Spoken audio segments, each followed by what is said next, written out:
আজ হচ্ছে 11 নম্বর রুলস নিয়ে আলোচনা করছি, right form of verb.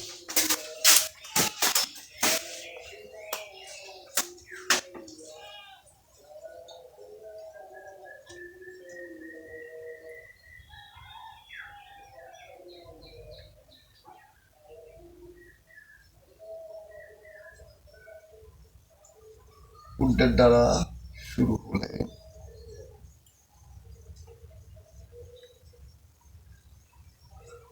Would plus verb one হয়। আচ্ছা, would then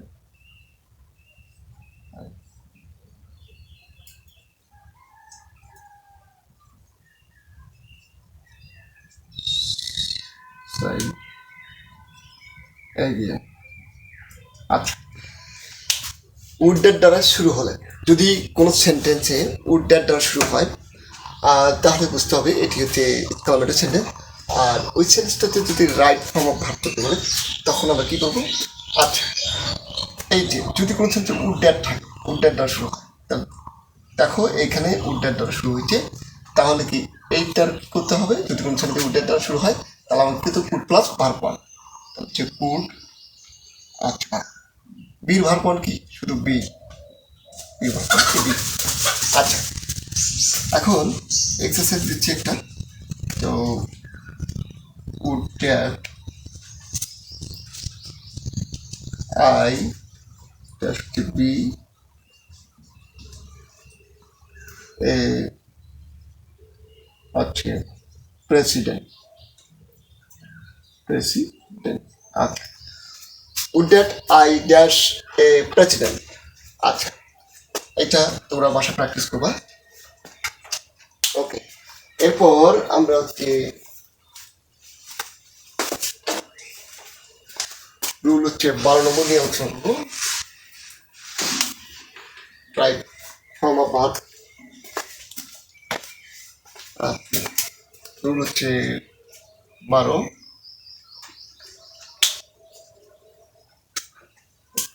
two B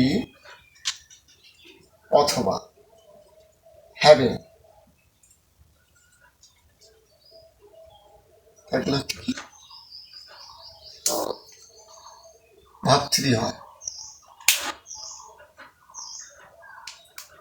two be অথবা হ্যাভিং থাকলে হচ্ছে ভার্ব থ্রি হয়। তারপর হচ্ছে he ran away,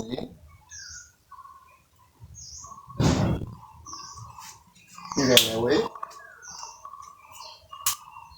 having take money. আচ্ছা, টু বি অথবা হ্যাভিং, যদি কোনো সেন্টেন্সে টু বি অথবা হ্যাভিং থাকে তাহলে অবশ্যই ভার্ব থ্রি করতে হবে। আচ্ছা, তাহলে এটা আনসার কি হবে? দেখো এখানে কি হ্যাভিং আছে, এখানে কি বলছে হ্যাভিং, যদি হ্যাভিং থাকে তাহলে কি করতে হবে? Verb three. টেকের ভার্ব থ্রি কি?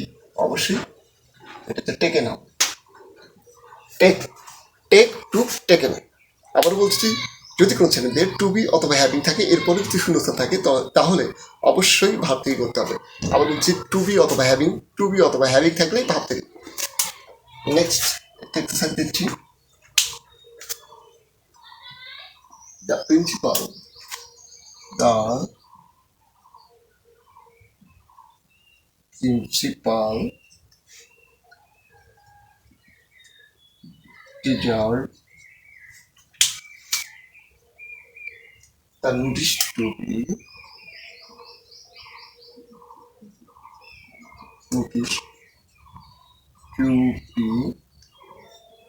tucked, in the hand. আচ্ছা,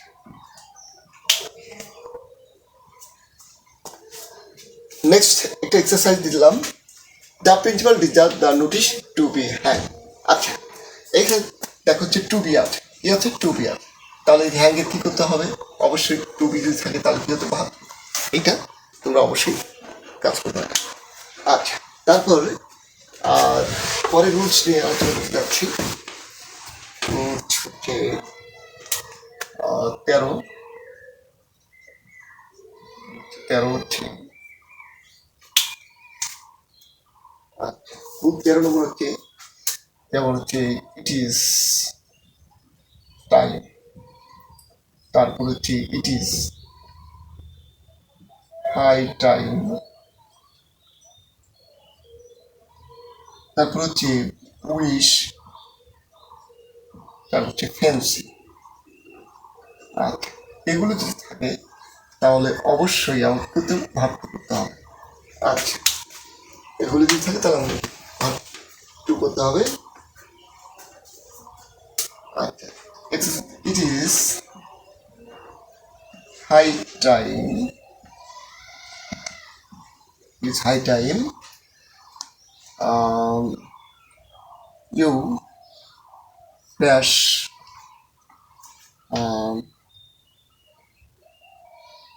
কাম হিয়ার। আচ্ছা, তাহলে রুল নম্বর 13তে কি বলা হচ্ছে? It is time, it is high time, wish fancy. মনে রাখতে হবে, it is time, it is high time, wish fancy. আচ্ছা, it is time, it is high time, wish fancy, এগুলো যদি থাকে তাহলে অবশ্যই ভাবটা করতে হবে। আচ্ছা, তো একটু মনে রাখার টেকনিক শেখা দিচ্ছি, যাতে একটু, তবে তো অবশ্যই এটা মুখস্থ করবো। It is time, it is high time, wish fancy. তো একটু মনে রাখার একটা, যারা একটু পড়াটা ভুলে যাবে তাদের জন্য বলছি। দেখো তো এখানে যে টাইম ছিল, এই যে টাইম, ঠিক আছে, এই উইশ আর ফ্যান্সি, টাইম যদি বলা থাকে মনে তো রাখ ভাই, it is time, it is high time. তো একটু টেকনিক ফলো করুন। টাইম টাইম যদি থাকে তাহলে অবশ্যই ভাবতো টাইম টাইম, সেটা কোন টাইম টাইম না, শুধু it is time, it is high time, just মনে রাখো the it is time, it is high time, wish fancy. আচ্ছা, এগুলো থাকলে তাহলে ভাবটু করতে হবে। তাহলে দেখো, it is high time, time আছে, তাহলে অবশ্যই ভাবটু করতে হবে। তাহলে হচ্ছে কামের ভাবটা হচ্ছে কেম। আচ্ছা, তারপরে 2 নম্বর, it is it's time you you যে লিভ দিস প্লেস। আচ্ছা, তাহলে দেখো টাইম আছে, ঠিক আছে, it is time, it is time, তাহলে অবশ্যই কি করতে হবে? অবশ্যই ভাবটা করতে হবে। এটা তোমাদের জন্যই দেওয়া থাকলো প্র্যাকটিস, তোমরা অবশ্যই এটা করবে। আচ্ছা, তারপরে হচ্ছে আমাদের রুল হচ্ছে 14 নম্বর রুলস হচ্ছে,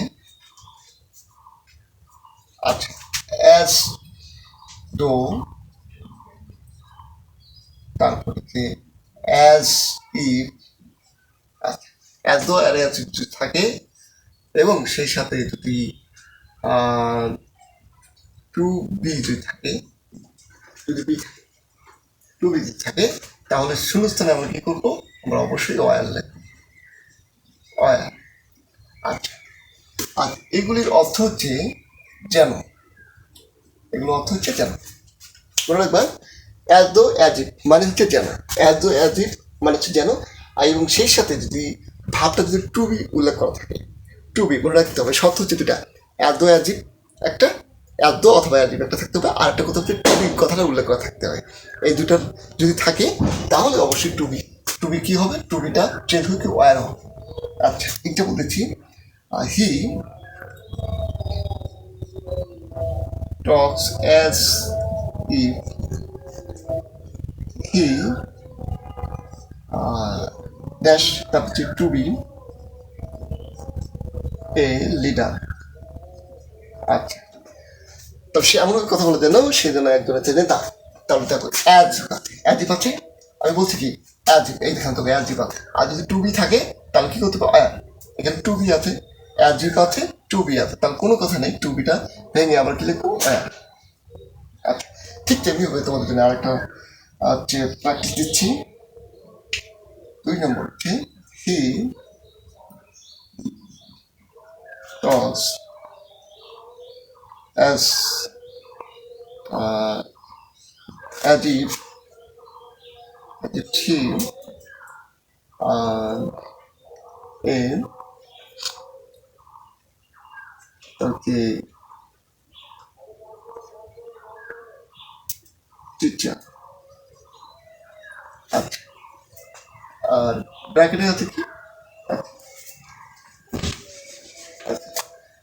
টু বি এ টিচার।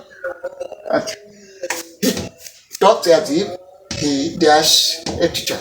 তাহলে মাথায় রাখতে হবে অ্যাজ ইফ আছে, টু বি আছে, তাহলে কি করবো? অবশ্যই এটা প্র্যাকটিস করবো। Okay, thank you very much.